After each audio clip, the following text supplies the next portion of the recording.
សូមជូនរឿងតម្លៃទឹកចិត្តល្អនិងក្តីមេត្តាកាលពីព្រាងនាយមាននារីដ៏សាមញ្ញម្នាក់ឈ្មោះសុភានាងរស់នៅក្នុងភូមិដ៏ស្ងប់ស្ងាត់មួយក្បែរប្រាសាទបុរាណជារៀងរាល់ថ្ងៃសុភាតែងតែអង្គុយត្បាញសូត្រយ៉ាងផ្ចិតផ្ចាំងនៅក្រោមផ្ទះរបស់នាងក្នុងភូមិនោះដែរមានអ្នកជិតខាងម្នាក់ឈ្មោះនាងតុលាដែលចូលចិត្តអួតអាងពីទ្រព្យសម្បត្តិរបស់ខ្លួន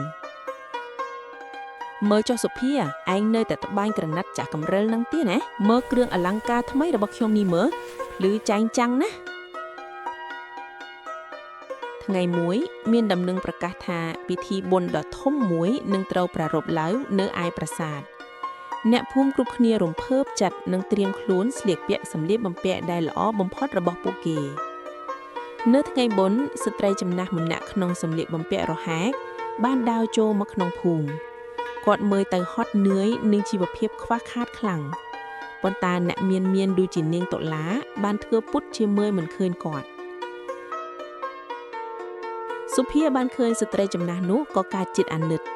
នាងបានយកកន្សែងសូត្រដែលនាងទៅតែត្បាញរួចតែមួយគត់របស់នាងទៅដណ្ដប់ឲ្យស្ត្រីចំណាស់នោះលោកយាយយកកន្សែងនេះទៅដណ្ដប់ចុះអាកាសធាតុត្រជាក់ណាស់នៅឯពិធីបុណ្យមនុស្សម្នាបានបង្ហាញខ្លួនក្នុងសម្លៀកបំពាក់ដ៏ប្រណិតមានតែសុភាទេដែលស្លៀកពាក់សាមញ្ញធម្មតាភ្លាមនោះស្ត្រីចំណាស់ក៏បានដើរចូលមកកណ្ដាលចំណោមមនុស្សម្នារាងកាយរបស់គាត់ចាប់ផ្ដើមបញ្ចេញពន្លឺពណ៌មាសយ៉ាងភ្លឺចិញ្ចែងគាត់គឺជាទេពធីតារក្សាប្រាសាទទេពធីតាបានមានបន្ទូលថាអ្នកទាំងអស់គ្នាមកទីនេះដើម្បីបង្អួតសម្លៀកបំពាក់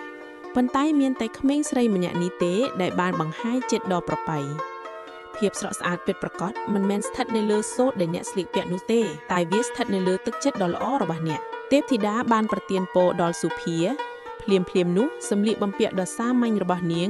បានប្រែទៅជាភ្លឺចែងចាំងនិងស្រស់ស្អាតបំផុតនៅក្នុងពិធីបុណ្យនោះ